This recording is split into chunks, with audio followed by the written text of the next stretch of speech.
ఒక పీఠాధిపతి అరణ్యం గుండా వెళ్తున్నారు.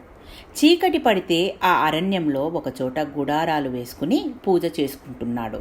ఫారెస్ట్ రేంజర్ వచ్చాడు. అక్కడికి వచ్చి నమస్కారం చేసి నిల్చున్నాడు. పీఠాధిపతి త్రికాలవేది. మనిషిని చూడగానే అతనిలో ఉన్నది అంతా చెప్పేస్తారు. అతన్ని చూడగానే ఒక మాట అన్నారు. నేను 3 లక్షణాలు చెప్తాను. ఇందులో నీవు ఏ స్థాయిలో ఉన్నావో చెప్పు, అడగండి అన్నాడు అతడు.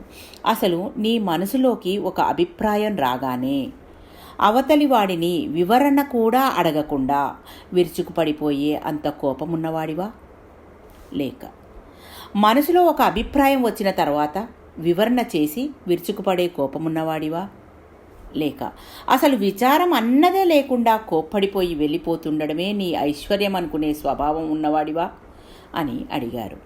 అది ఎందుకు అడిగారో అడిగినాయనకు తెలుసు, విన్నాయనకు తెలుసు. ఆయన అన్నారు, నేను మొదటి కోవకు చెందినవాణ్ణి. నాకు కోపం వస్తే అవతలివాడు తప్పు చేశాడని నమ్మేస్తాను. ఆయన అన్నారు, నీవు నా దర్శనానికి వచ్చావు కదా, నేను నీకిచ్చే కానుక ఒకటి. నీవు 2వ స్థితిలోకి మారు. నీకు కోపం వచ్చేయగానే ఒకసారి ఆగు.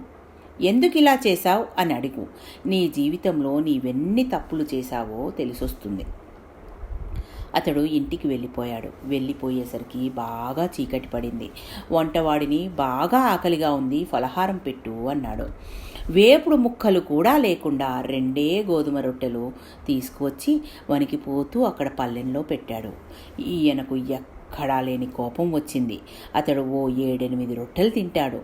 ఓ 2 కూరలతోటి 2 పల్చటి రొట్టెలు అంటే నేను రాననుకుని వీడు తినేశాడు అనుకుని వెంటనే లేచి అతన్ని కొట్టబోయాడు. పీఠాధిపతి మాట గుర్తుకొచ్చింది. ఇవాళ 2వ స్థాయికి మారి చూద్దామని. ఎందుకు 2 రొట్టెలే చేశావు అని అడిగాడు. అతను అన్నాడు, మీ అటెండర్ని పంపించి కదా సరుకు తెప్పించుకుంటాం. అతను ఏ కారణం చేతనో ఇలా ఈరోజు సరుకు తేలేదు. నా కోసం మిగిల్చుకున్న ఈ రొట్టెలు నాకు చచ్చేంత ఆకలిగా ఉన్నా మీరు తిని వస్తారో రారో అని అట్టే పెట్టాను. 2 రొట్టెలే పెట్టిన నా దోషాన్ని మన్నించండి అన్నాడు. నిజంగా ఆ రేంజరు వలవలా ఏడ్చేశాడు.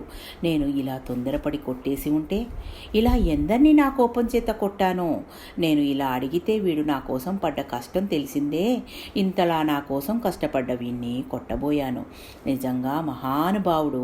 ఈ 3 తరగతుల్లో దేనికి చెందినవాడివని ప్రశ్నించి 1 నుండి 2వ స్థితికి మారమని చెప్పి వెళ్ళిపోయాడు. నేను 2వ స్థాయికి వస్తే నా దోషాలు కనపడ్డాయి. నేను ఎంతమందిని కొట్టానో అని ఏడ్చి ఆ 2 రొట్టెలు వంటవాడికి పెట్టాడు ఆ పెద్దాయన. మీకు ఎందుకు మనవి చేస్తున్నానంటే, మీరు దుర్గుణాలని గ్రహించగలరు. మీలో ఉన్న దుర్గుణాలను మీ ముందు ఎవరూ చెప్పలేరు. మీ లోపాలని మీరు దిద్దుకోవడం ప్రారంభిస్తే సమాజానికి ఎంతో సేవ చేసిన వాళ్ళు అవుతారు. మిమ్మల్ని మీరు దోషరహితంగా దిద్దుకోగలిగితే ఈ దేశానికి నీడనిచ్చే చెట్టులాంటి వారవుతారు. మీ నీడన ఎందరో సేద తీరుతారు. బాగా పనిచేసే వాళ్ళని అభినందించండి. సంకుచితత్వంతో మీకు బాగా ఇష్టమున్న వాళ్ళని మాత్రమే అభినందించకండి. మీకు ఇష్టం ఉన్నా లేకపోయినా, అతని వ్యక్తిత్వం నచ్చినా నచ్చకపోయినా, ఆ పనిని అతను సమర్థంగా చేస్తాడు అనుకుంటే ఆ పనిని అతనికే అప్పగించాలి. Thank you. మీ పద్మజ.